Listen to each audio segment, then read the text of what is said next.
السلام عليكم جميعا مشاهدي الكرام. دعونا نتطرق إلى الإمام أو سيرة الإمام الفقيه أبو حنيفة النعمان. إذا مع بعد تطرقنا إلى مالك بن أنس، يعني إلى إمام مالك. الآن نتطرق إلى الإمام الفقيه أبو حنيفة النعمان، نديرو التعريف ديالو في مسألة. إذا قبل أن نتطرق صلوا على رسول الله.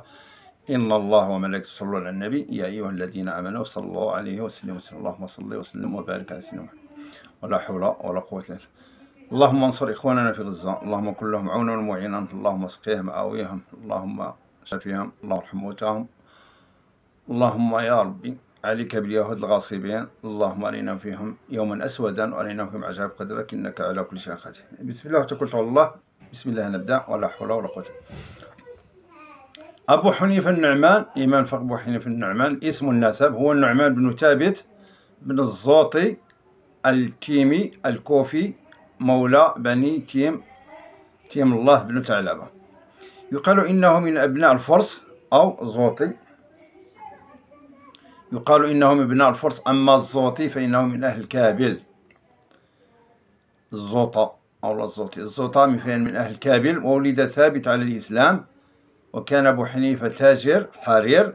سير الأعلام النبلاء جيم 6 صفحة 393 اللي بغى يرجع له.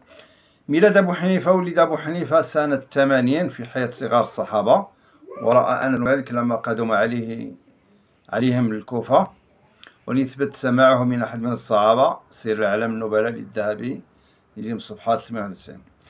إذا شيوخ أبو حنيفة: عطاء بن أبي رباح، والشعبي، وجيب بن سحيم، وعدي بن ثابت، وعبد الرحمن بن هرمز الأعرج، وعمر بن دينار، ونافع مولى بن عمر، وقتادة، وقيس بن مسلم، والقاسم بن عبد الرحمن بن عبد الله بن مسعود، وعبد الله بن دينار، وعبد العزيز بن رفيع، وعطية العوفي، وحماد بن أبي سليمان، وأبيه تفقه، وعبد الملك بن عمير، وأبي جعفر الباقي، وابن شهاب الزهري، ومحمد بن المنكدر، وأبي إسحاق السبيعي، ومنصور بن المعتمر، ومسلم الباطن، وخلق سواهم. سير الأعلام النبلاء جيم 6 صفحة 390.